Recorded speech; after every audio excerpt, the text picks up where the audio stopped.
Hay nako, masyado na akong matanda para mag-worry pa kung sinong may gusto or ayaw sa akin. I have way more important things to do. If you love me, I love you too. If you support me, I support you. If you hate me, I don't care, ganun lang yun.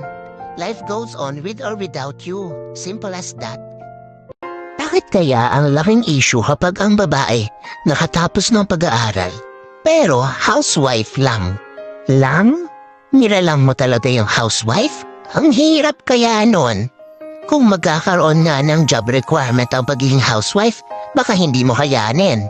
Dapat masipag, hindi marunong mapagod. Mahaba ang pasensya, hindi marunong magalit. Malakas ang katawan dahil hindi pwedeng magkasakit. Mabilis kumilos kasi maraming gawain. Matalino dahil may mga problemang dapat solusyonan.